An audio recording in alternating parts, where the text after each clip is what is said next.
I give you my top 6 wide receivers walking into 2022. And no, I don't do redraft and then dynasty and dynasty, then redraft. I do all of it in one video. Every video you watch from me moving forward in 2020 is pretty much going to cover redraft and dynasty all in one sitting. I'm your one-stop shop, baby, and we're breaking down the top 6 wide receivers walking into 2022 and beyond. The Fantasy Football Show begins now. This is the Fantasy Football Show with your host, Smitty.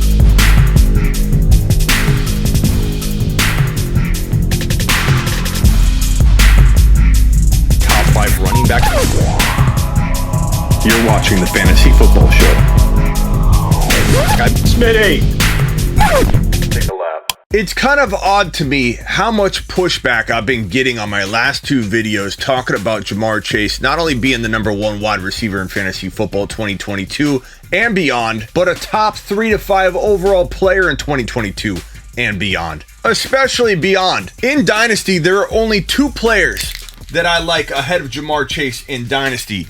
One of them is JT. Number 2 is Harris, and you can even make arguments if you want. Number 3, without hesitation, without equivocation, is Ja'Marr Chase in Dynasty, my number 3 overall player. And I don't even think I'd get cute in terms of trade value or trading down or waiting on value. He's my number 3, plain and simple. There's not one player other than Najee Harris and JT that I'd rather have over Ja'Marr Chase in a dynasty startup.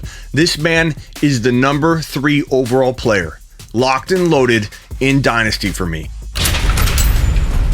And if you want to push back against that, I guess I respect it, but I don't understand it at all. This man is a rookie dropping numbers that we've never seen before. He's only going to get better. The crazy part is his situation's better than anybody's. He's got Joe Burrow, his former college quarterback, his probably best buddy, tossing him the rock. These two are maturing together. The offense is evolving right now. This is ground zero for this team. The rapport between Burrow and Chase will only get better. Ja'Marr Chase's skill set all on its own will only get better. He's a rookie. He just completed his rookie season, the best rookie wide receiver season we've ever seen, and people are complaining about his inconsistency. Smitty, the guy's inconsistent. How can you believe he's the number 1 overall wide receiver in 2022 and a top 5 overall player in redraft or dynasty, Smitty? As if you could judge the man off of a rookie campaign. We talked about rookie walls.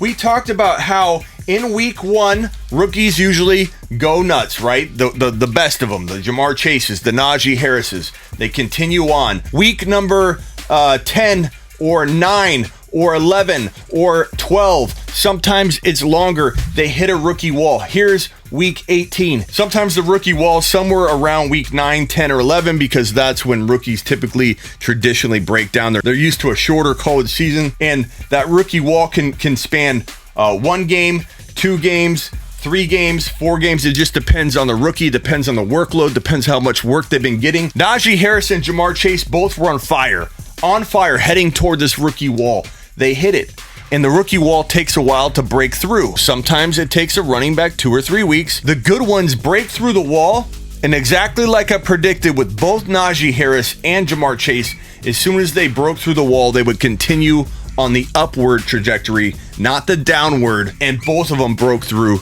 and exploded. This is how you know if a rookie's different than the average rookie. When they break through the wall, how do they respond? Do they go upward? Do they continue to explode? Or do they fall flat even out of the rookie wall or stay in the rookie wall from that like week 10, 11, 12 range all the way out on through week 17 and 18? Ja'Marr Chase broke through, and what did I tell you? I said on this show about 100 times over the last 4 weeks, he will, in the final 4 or 5 games of the season, have a 3 TD, 180-yard game. What does he drop? A 260 plus and 3 tutties. 3 tutties. I said it for 4 or 5 weeks straight. Trade for him. He's going to drop a 3 TD game. 180 plus yards is coming. It came. He won. championships left and right, and people are complaining. Not everybody's complaining. A lot of my loyal people are like, hey, Ja'Marr Chase, number one. I'm not arguing it, Smitty. But then you have a group of people that, I don't know if it's because they didn't own him, they missed out on drafting him,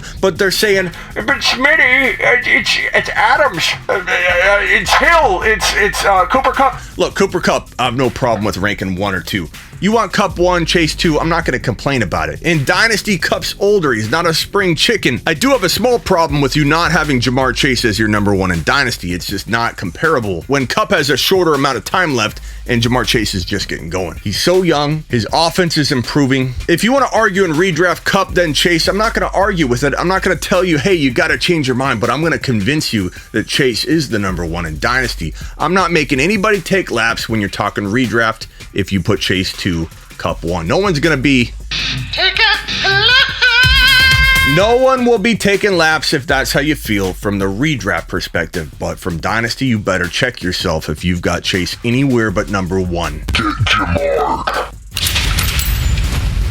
So redraft, Dynasty, my ranking doesn't change. Ja'Marr Chase is the number 1 wide receiver in 2022 and beyond. Doesn't matter. Redraft, Dynasty. He's top 5 in redraft overall, top 5 in Dynasty overall. None of it changes. In fact, not much of my rankings will change from Dynasty to redraft. There's a changing of the guard at the quarterback, running back, wide receiver, tight end position that's going to make the younger guys stand out in redraft and in Dynasty. So it's going to be a unique year of rankings for all these guys in terms of comparing redraft and Dynasty. Not a whole lot's going to change, except for maybe like Adams will rank higher in redraft than he will in Dynasty, maybe Tyreek Hill. And past that, not much will change around. Number 1, across the board, Ja'Marr Chase, top 5 overall, redraft Dynasty. At me if you want. I don't care. My job is to be ahead of the curve for you, not tell you some kind of obvious call and then later change my mind and say, hey, Ja'Marr Chase is number 1 when it's too late and everybody knows it. I kind of feel like coming off this 3 TD, 266-yard game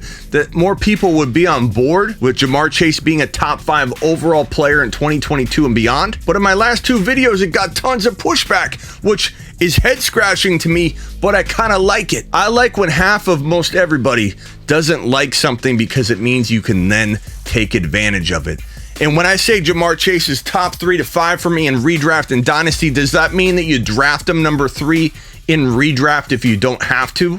No. Use ADP to your advantage. Rankings and ADP are 2 different things, 2 very different things. If ADP says Ja'Marr will be number 7 overall in most all of your drafts and you take him 3 when you could trade down, that's a missed opportunity to move another pick up somewhere. In Dynasty, like I said, I'm not messing around. I'm taking him number 3 overall, and I'm not moving down, getting cute, trying to outsmart an opponent that might feel the same exact way and come in and steal Ja'Marr Chase. I want Ja'Marr Chase. I want Burrow and Chase on every Dynasty league I have. Get Ja'Marr. They're just getting started. This might be where there's a tiny bit of a difference here. Cooper Kupp in redraft will probably be my number 2. In Dynasty, he drops down to 3, maybe even 4, but definitely 3. And JJ comes into that 2 spot in a Dynasty setting. JJ's only getting better too. JJ doesn't have the quarterback support yet. Maybe that changes. Ja'Marr Chase and Joe Burrow is so much stronger. The connection, the potency, sky is the limit for Ja'Marr. Jefferson, he's a little bit held back by situation. Look what happened when Cousins went on the 19 list and then the offense fell apart. Now, if Joe Burrow was removed, let's be fair, from the Bengal offense, it too would fall apart. But Kirk Cousins isn't Joe Burrow. We don't know what's going to happen at the quarterback position next year. I hope they get Russell Wilson. I hope there's something that goes on at the quarterback position for Justin Jefferson. But Cousins isn't bad, but he's good enough to maintain and continue to crank out top 2 to 3 wide receiver numbers for Jefferson for the next couple of years if he was to stay. More to come on the Minnesota quarterback situation. If it isn't Cousins, it's probably going to be somebody better than Cousins, we hope. So in redraft, we'll put Kupp number 2. He's just playing out of his mind, and I don't see it changing. Not in 2022 anyway. Now, he'll be 29 next year, entering 2022. Not an old guy, but not a spring chicken. We're talking 2, 3, 4 years max of elite production left. 4 being max, 2 being minimum, probably 2 to 3. That's a long time in Dynasty, which is why in Dynasty you might not see him drop more than to number 3 overall and Jefferson to 2. In redraft, I'm not worried about it at all. And you shouldn't be either. It's Jamar, it's Kupp, it's Jefferson, 1, 2, 3 redraft. In redraft, where it gets a little crazy is right here where you have people arguing Adams. Where's Adams, Smitty? But Smitty, A-Rod's staying. No, he's not. He's not. A-Rod's made it abundantly clear by his holdout, by him saying he's going to retire if I don't get my contract renegotiated that allows me to get out of here next year. What more do you want? Why do people think A-Rod's staying? Because you want him to stay. Because Adams owners want him to stay. He's not staying. If you watch any of his interviews on Pat McAfee or wherever he does his candid talk about it, he's crystal clear. And he's even asked, do you like playing in Green Bay, A-Rod? And his answer is always something with a grin. I like playing football. Do you like playing in Green Bay, A-Rod? Answer the question. I love playing football and being with my teammates. And yet people think he's going to stay. He's not. He would probably rather retire, which is what he almost did, than play in Green Bay again. I don't care if they win the Super Bowl. I don't care if they go to the big dance and fall short. I don't care if they get bumped out in game 1. None of it's going to matter. He's all about self-happiness and growth right now, which is great for him. And he's one of the most honest people when you ask him a question. And I know a lot of people are going to bring up the 19 situation. I don't want to hear about that part. Other than that whole situation where he's trying to mind his own business and people keep pulling at him, he's pretty open and honest and gives an honest, amazing press conference. Always refreshing. One of my favorite. In fact, he's so refreshing to me. He's my number 2 ranked player for most likable people in the NFL, in my opinion. A-Rod's my second favorite personality in the NFL. Who's number 1? I'll tell you who. Joe Burrow is so fun to root for. This guy's confidence it's not arrogance, it's absolute domination. I love Joe Burrow. Joe Burrow is my favorite personality in the NFL. A-Rod number 2.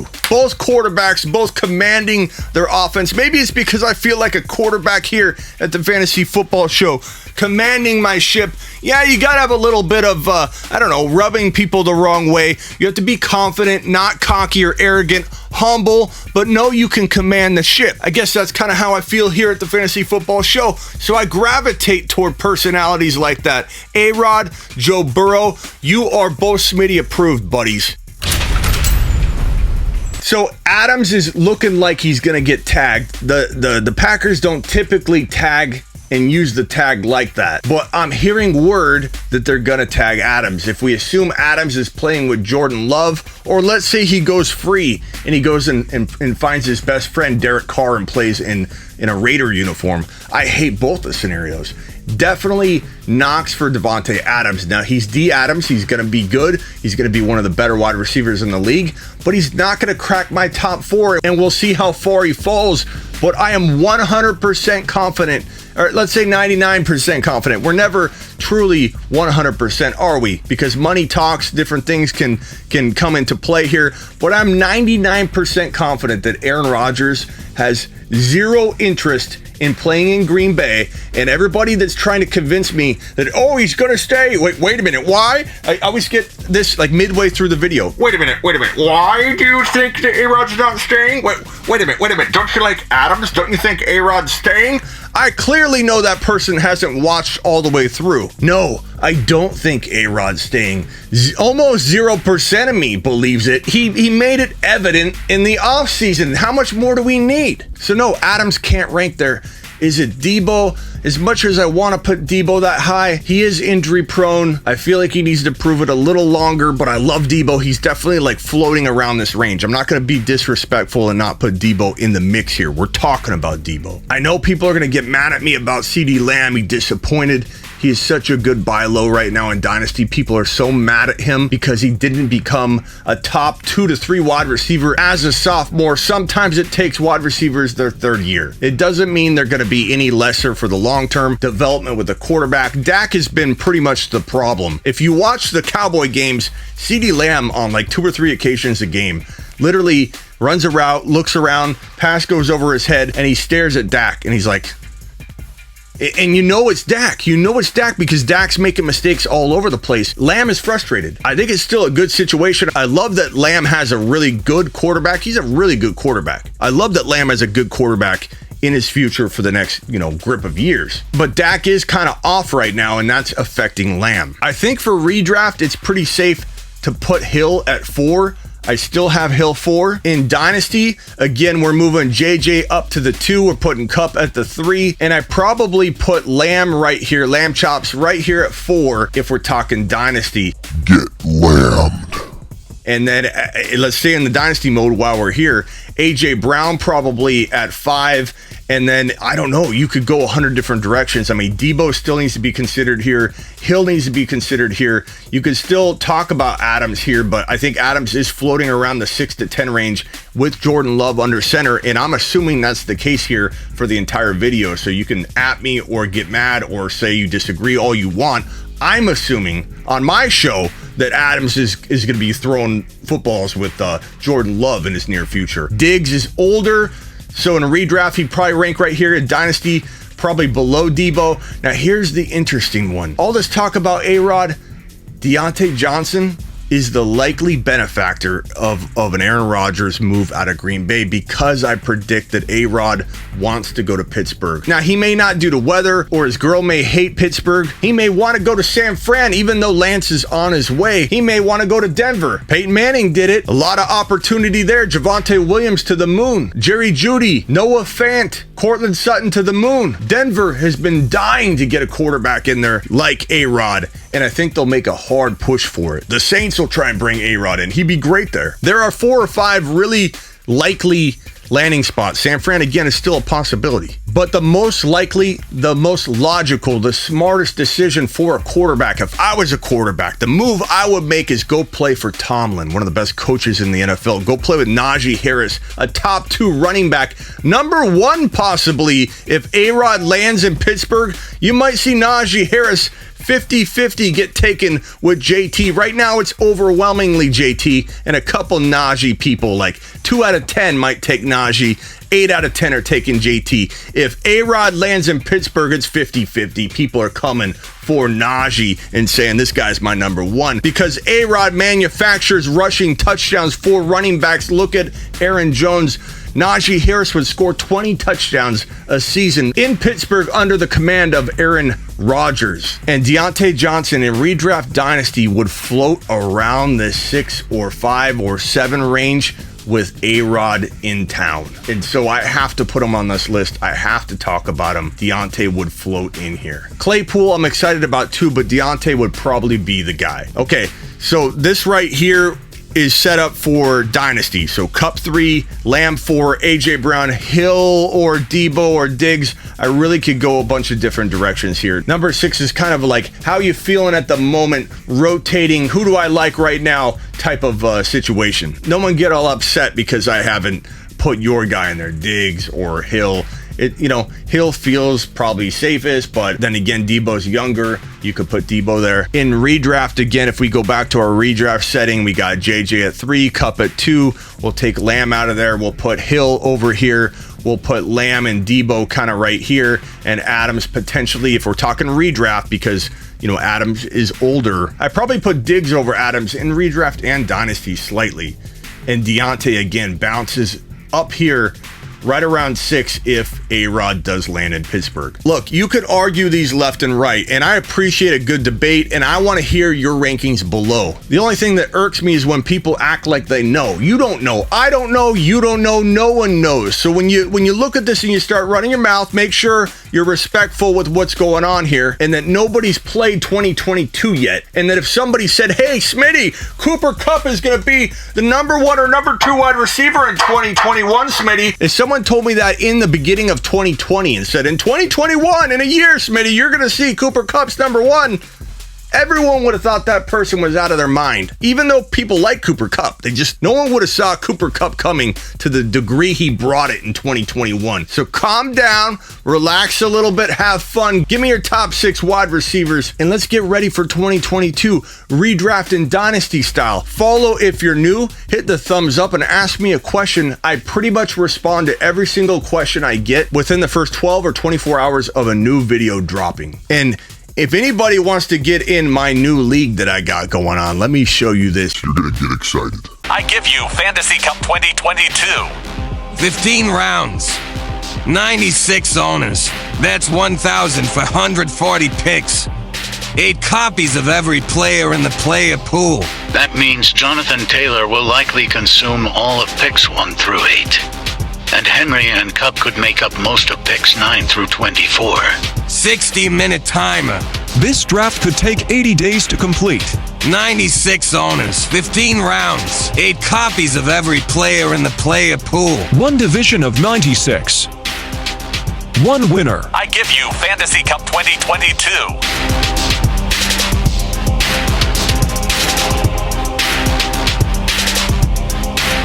Look, I'm dropping details on this every single show probably for the next 2 weeks. So if you want in, watch the next live stream. I'm live from 5 p.m. to 7 p.m. every single Tuesday and Thursday. And I'm pretty much live at midnight every Friday and Saturday. So you'll hear all about this every single show.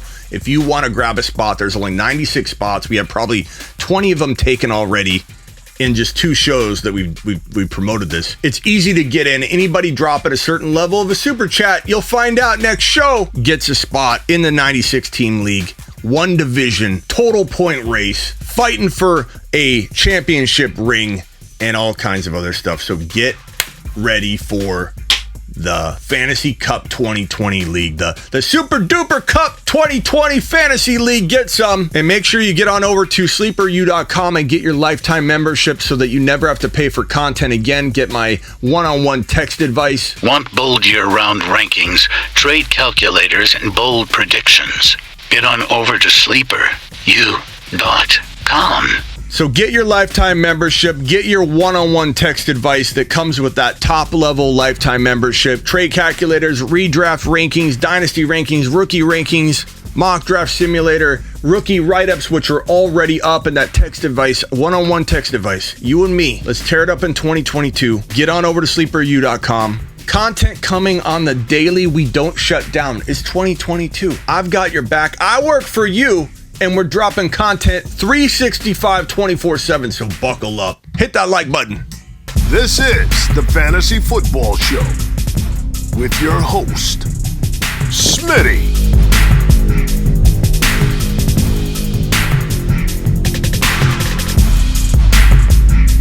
Top 5 running back. You're watching the Fantasy Football Show. Smitty.